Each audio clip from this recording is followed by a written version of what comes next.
You've been staring at this card for 5 minutes. You know it means something. You've seen other people read it effortlessly. But right now, your mind is completely blank. So you go back to your notes, back to the keywords, back to trying to remember if this card means heartbreak or celebration or conflict or delay. And somewhere along the way, tarot stopped feeling like intuition and started feeling like a test you keep failing. If that's you, stay with me. Because today, we're not going to talk about tarot. We're going to actually practice it together. No memorization, no pressure, no perfect answers. Just you, me, and the cards. And by the end of this video, I think you're going to surprise yourself. Before we begin, I want to tell you what this channel is about, because if you're new here, I want you to know this is not a space where you need to be gifted or chosen or born with some special ability to read tarot. This is a space for people who want to learn tarot in a way that actually makes sense. Practical, grounded, step by step. So if that's what you've been looking for, subscribe and stay with us. I genuinely want to build something useful here for beginners. All right, let's get into it. Before we pull any cards, I need to tell you something that changed the way most people learn tarot, and nobody talks about it enough. The biggest mistake beginners make is trying to read tarot like a textbook. Here's what that looks like. You pull a card, you stare at it, and immediately your brain starts searching. Does this mean heartbreak, celebration, conflict, a new beginning? And while you're doing all of that searching, you stop actually looking at the card. But here's the thing. Tarot was designed to communicate visually, through symbols, through emotion, through atmosphere. The image itself is doing most of the work. You just need to learn how to let it speak. Most experienced readers are not sitting there mechanically reciting definitions. They're observing. They're noticing energy, expressions, movement, tension, color, atmosphere. That's what we're practicing today. Not perfection, observation. Because intuition usually starts much quieter than people expect. It often begins as just, that card feels heavy. This image feels hopeful. Something about this looks tense. That matters more than you think. And the more you allow yourself to notice things naturally, the stronger your readings become. So let's start. The first card we're working with today is the Fool. If you have your deck nearby, pull it out and find it. If you don't, that's completely fine. Just follow along. Now, before you think about any official meaning, I want you to just look at it. Really look. Ask yourself, what is the very first feeling this card gives you? Does it feel exciting, free, unsafe, hopeful, naive? Now look at the figure. Where are they going? Do they seem confident, careless, curious? Now look at the cliff.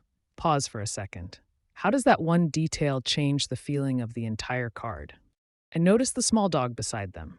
Does the dog feel supportive, like a warning, like a companion? I want you to actually pause the video here if you need a moment. Sit with the image, form your own impression before I say anything else. Now let's talk about it. Traditionally, the Fool represents beginnings, new journeys, possibility, taking a leap into the unknown.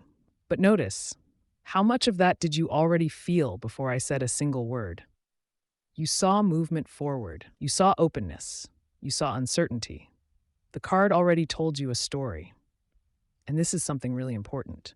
Different people emotionally react to this card differently. One person sees freedom, another sees risk, another feels nervous looking at that cliff. But that doesn't mean anyone is wrong. Tarot is not only about memorizing meanings, it's about interacting with imagery and understanding the emotional language of the cards. And honestly, this is the moment most beginners realize, maybe I'm already more intuitive than I thought. If that just happened to you, drop a comment below. I want to know.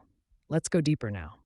This next card is a little more emotionally complex, and I want you to notice how differently it feels compared to the Fool. The Moon. Again, before meanings, just observe.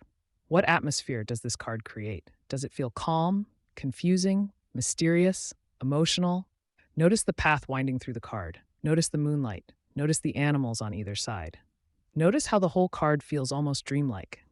Now ask yourself, if this card appeared in a reading, what kind of situation might it be describing emotionally? Take a moment. Pause if you want to think about it.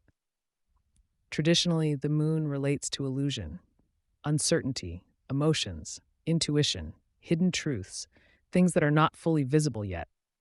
But again, look how much the image already communicated before I said any of that. You probably felt uncertainty just looking at it. That feeling is not nothing. That is the reading beginning. And this is something beginners often misunderstand. Intuition does not always arrive as some dramatic psychic moment. Sometimes it's simply, I don't fully trust this energy. Something feels hidden here. This feels emotionally unclear. That quiet reaction, that's where intuitive reading actually begins. Most people dismiss it because they expect intuition to feel louder. It usually doesn't. The skill is learning to trust the quieter impressions. Now we're going to put it all together.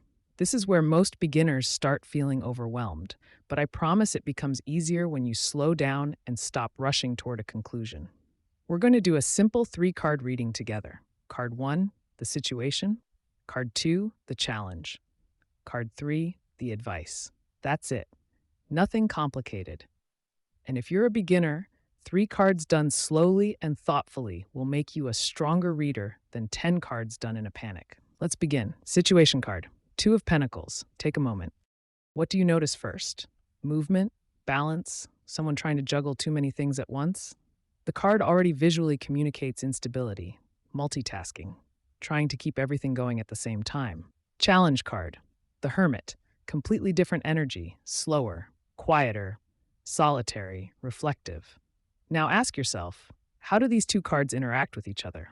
Maybe the person is so busy juggling responsibilities, they never slow down to hear themselves think. Maybe the challenge is finding stillness in the middle of constant movement. See how meaning starts building once the cards begin speaking to each other? Advice card, Strength. Look at this card carefully. This is not aggressive power. This is calm control, patience, inner steadiness, emotional balance. Now the full story comes together. The situation, managing too much, constantly in motion. The challenge, never slowing down enough to hear yourself clearly. The advice, stop pushing harder and start moving with patience instead of panic. And notice something really important here. You did not need to instantly know every textbook definition to understand that reading. You built meaning gradually, observation by observation, card by card. That is exactly how real confidence develops in tarot, not through panic memorization, through practice. Before we finish, I want to say something I think a lot of beginners genuinely need to hear. You are allowed to learn slowly. You are allowed to pause, to think, to sit with a card longer than feels comfortable. Social media makes tarot look incredibly fast and effortless, but most confident readers got there because they spent real time observing cards deeply, not because they rushed. And some of the strongest readings happen because someone slowed down enough to actually pay attention.